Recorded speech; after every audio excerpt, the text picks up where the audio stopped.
अतीत में जितने भी बुद्ध हुए हैं, वर्तमान में जितने बुद्ध हैं और भविष्य में जितने बुद्ध होंगे, सभी बुद्धों को मैं पंचांग प्रदान करता हूँ।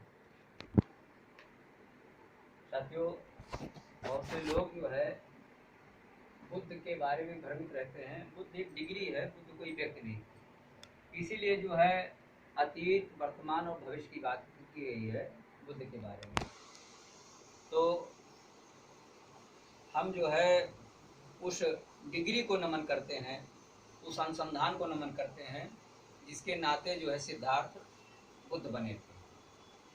आज हम लोग 17 सितंबर की तिथि पर जो है हम लोगों के जीवन में 17 सितंबर की तिथि का महत्व क्या है, किन किन बिंदुओं पर ये महत्वपूर्ण है, तो हम लोग एक क्रम से चलेंगे। सबसे पहले संयोग से जो है अभी उसका प्रचार प्रसार कम हुआ है, अनागारिक धम्मपाल जी। हाँ, आप लोगों ने नाम सुना होगा। श्रीलंका के मूल निवासी थे और इनका नाम डेविड हेवा वितरना था, ईसाई धर्म के थे और 17 सितंबर 1864 को पैदा हुए थे। आज उनकी 157वीं जयंती है और वो पहले व्यक्ति हैं 1891 में भारत में जिन्होंने जो है जो बुद्धिस्ट सोसाइटी ऑफ इंडिया के बारे में यहाँ पर उन्होंने शुरुआत किया। और वो ईसाई धर्म के मानने वाले थे, लेकिन उन्होंने जब तथागत बुद्ध के बारे में पढ़ा, लाइट ऑफ एशिया, तो उनका जो है दिमाग परिवर्तित हुआ। और हम सब लोग जानते हैं कि शिकागो में एक धम्म संसद हुई थी जिसमें हमारे देश से स्वामी विवेकानंद भी गए थे और शंकराचार्य वगैरह भी गए थे। उसमें लंका से जो है अनागारिक धम्मपाल जी गए। स्वामी विवेकानंद ने जब धम्म संसद में बोलने की बात कही तो धम्म संसद के पदाधिकारियों ने कहा कि अपना प्रतिनिधि होने का प्रमाण पत्र लाइए, आप किस देश का प्रतिनिधित्व करते हैं।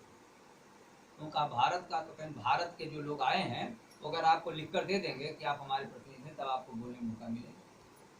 तो जो इतने यहाँ के शंकराचार्य थे उन्होंने कहा मैं आपको अपना प्रतिनिधि मानता ही नहीं। क्यों नहीं मानता हूँ? क्योंकि आप मूलतः शूद्र हैं और शूद्रों को जो है शंकराचार्य कभी अपना प्रतिनिधि नहीं मान सकते हैं। तो बहुत हताश और निराश हुए।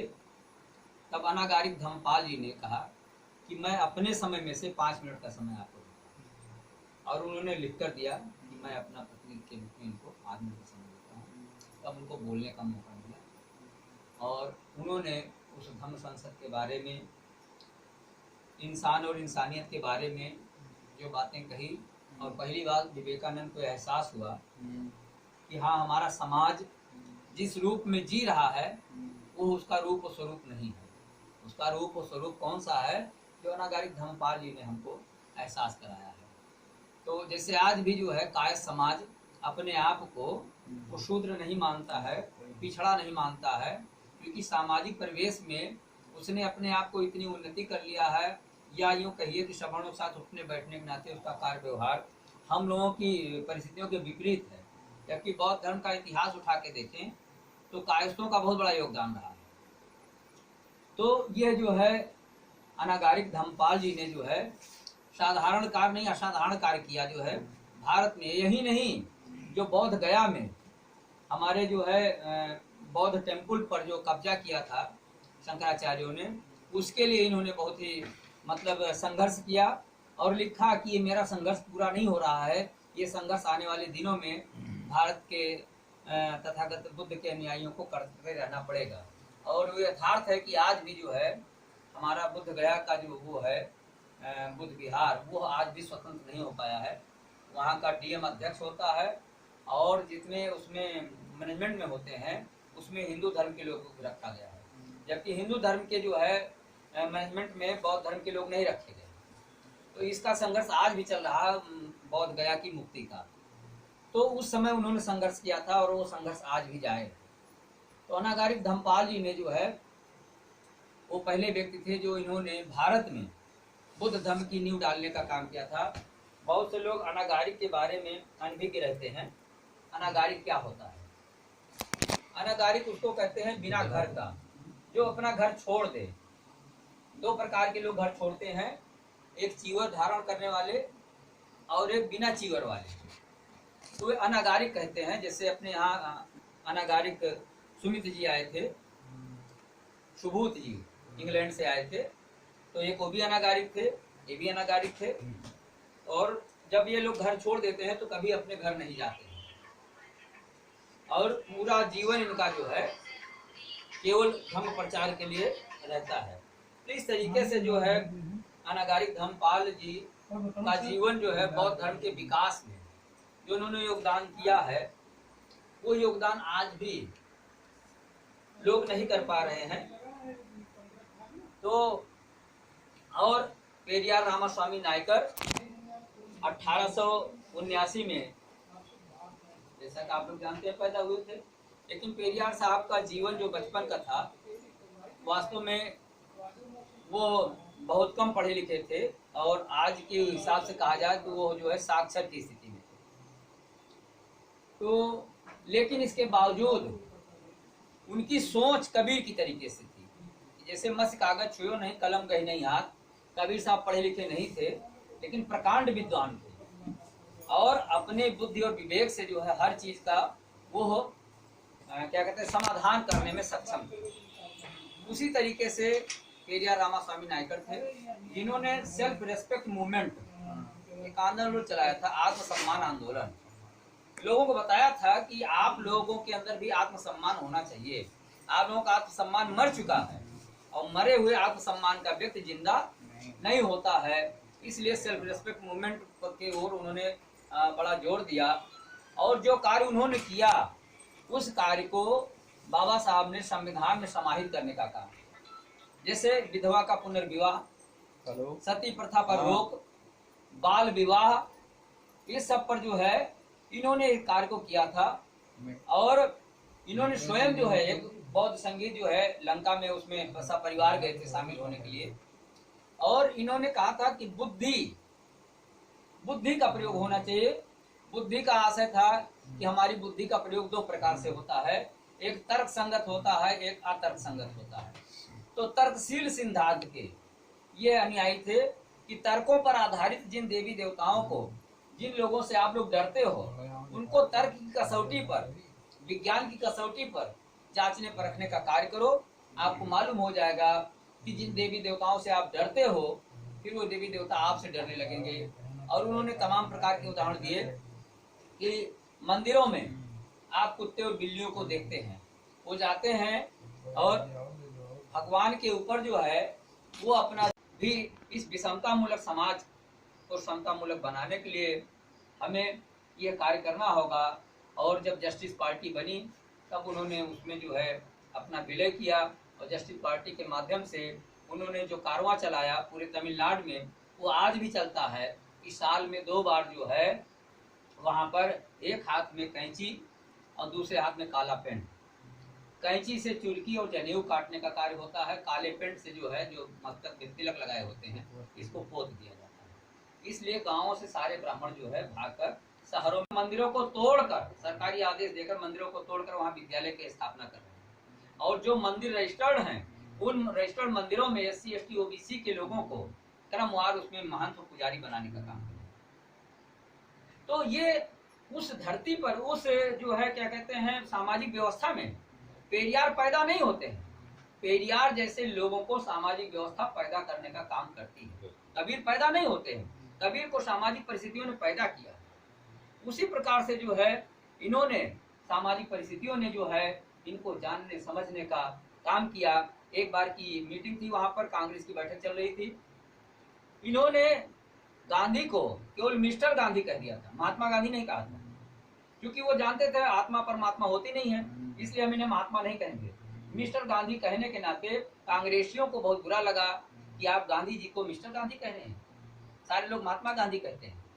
तो उन्होंने कहा कि जिन लोगों को आत्मा परमात्मा में विश्वास है वो उनको महात्मा मान सकते हैं, मैं उनको महात्मा नहीं मान सकता हूँ। और मिस्टर का मतलब आप लोग नहीं जानते हैं, मिस्टर अंग्रेजी शब्द है, इसलिए वो अपमानजनक शब्द नहीं होता है।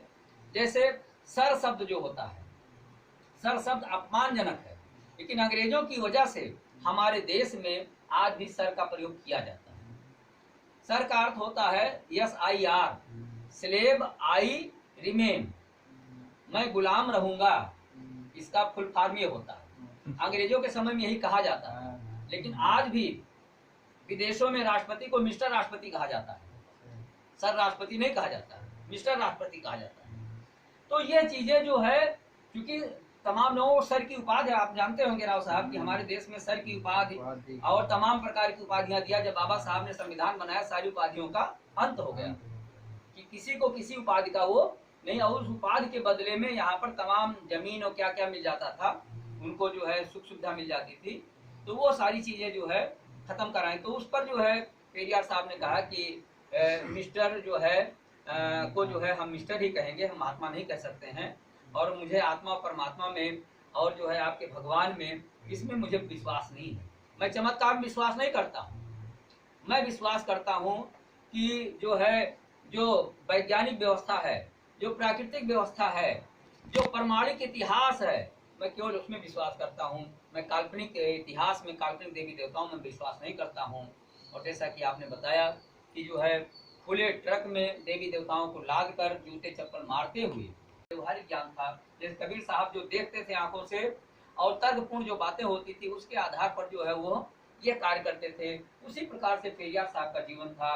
पेरियार साहब का पूरा जीवन जो है केवल मानव और मानव मूल्यों के लिए और मानवता के लिए समर्पित था। और उसी समर्पण के तहत जो है वो कभी डरे नहीं और कभी झुके नहीं। और उन्होंने कहा डरना है तो आप डरिए किससे? काम से, क्रोध से, मोह से, माया से, राग से, ईर्ष्या से, द्वेष से, इससे डरिए।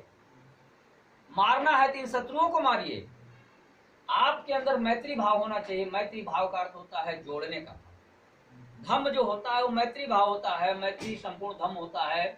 और जब किसी व्यक्ति के अंदर मैत्री भाव आ जाता है तो पूरी दुनिया को जो है वो क्या कहते हैं कि विश्व बंधुता की भावना, जो बाबा साहब ने प्रस्तुत किया था कि विश्व बंधुता क्या होती है, कि पूरी दुनिया जो है हमारा मित्र है। तो हम पूरी दुनिया को मित्र बनाने के लिए हमारे अंदर मैत्री भाव होना चाहिए, जोड़ने का भाव होना चाहिए। और बाबा साहब ने, तथागत बुद्ध ने, पेरियार साहब ने कहा था, एक मानव दूसरे मानव का शत्रु हो ही नहीं सकता है। शत्रु अगर है तो उसका विचार है, उसकी विचारधारा है। हमारी लड़ाई जो है, हमारा संघर्ष विचारधारा के खिलाफ है। हमारी लड़ाई किसी जाति और धर्म के लोगों के खिलाफ नहीं है। हमारी लड़ाई विचारधारा है। एक अच्छी विचारधारा खराब विचारधारा को चलन से बाहर कर देती है। इसलिए हमारे लोगों की विचारधारा को जानना और समझना है। गांधीवादी विचारधारा, मनुवादी विचारधारा, हिंदूवादी विचारधारा, यह जो है बहुजन समाज के यह कभी हित नहीं कर सकती है। इसलिए इस विचारधारा से हमें दूरी बनाए रखना है, इससे मुक्त रहना है। लेकिन हमें इस विचारधारा को गाली देने से समाज को हम आगे नहीं ले जा सकते हैं। हमें क्या करना है? जो बुद्धवादी विचारधारा है, बुद्धवादी विचारधारा का हमें प्रचार प्रसार करना है। अगर हम बुद्धवादी विचारधारा का प्रचार प्रसार नहीं करेंगे तो हमारी विचारधारा ये खत्म हो जाएगी। इसलिए हमें अपने समाज के लोगों को जो है सच्चाई जानना और समझना है। सच्चाई जानने और समझने के लिए उन्होंने उदाहरण दिया था कि जैसे ठहरे हुए पानी में हम अपना चेहरा देखते हैं तो बहुत साफ साफ चेहरा दिखाई पड़ता है, लेकिन उस ठहरे हुए पानी में कोई थोड़ा सा कींकड़ मार देता है, हम उसमें अपना चेहरा देखना चाहे तो हमें दिखाई नहीं पड़ता है। इसी प्रकार से हमें अपने मन को शांत और निर्मल करना है। और निर्मल मन में जो है हम समाज की जैसी तस्वीर चाहेंगे हम उसमें बना सकते हैं, और उस तस्वीर को हम जो है साकार कर सकते हैं। पेरियार साहब ने आजीवन जो है उसी तस्वीर को संवारने का काम किया। तमाम प्रकार के ऐसे केस हुआ करते थे कि जो है उस एक मंदिर था, उस मंदिर के जो है बाउंड्री वाल के अंदर से जो है त्रावणकोर में कि लोग जा नहीं सकते थे, अछूत उसमें कभी जा नहीं सकते थे। पेरियार साहब ने जो है उस मामले को सुलझाया और कहा नहीं जो है इधर से अब सारे लोग जाएंगे। तो इस तरीके से जो है, और देखिए कितना कम पढ़े लिखे साक्षर की स्थिति में, लेकिन अंग्रेजों ने उन्हें जुडिशरी का पावर दिया था, जज का पावर दिया था कि ये जो है निर्णय ले सकते हैं। जिस प्रकार से साहू जी महाराज को जो जुडिशरी का पावर मिला था उसी प्रकार से पेरियार साहब को मिला था। क्यों? क्योंकि उनकी प्रतिभा के आधार पर। उन्हीं अंग्रेजों ने कहा था कि ब्राह्मण के अंदर जुडिशरी का कैरेक्टर होता ही नहीं है, वो कभी जो है चरित्र का कार्य कर ही नहीं सकते हैं, न्याय का कार्य कर ही नहीं सकते हैं। तो जिसके जो है उसमें लिखा हुआ है अन्याय करना, तो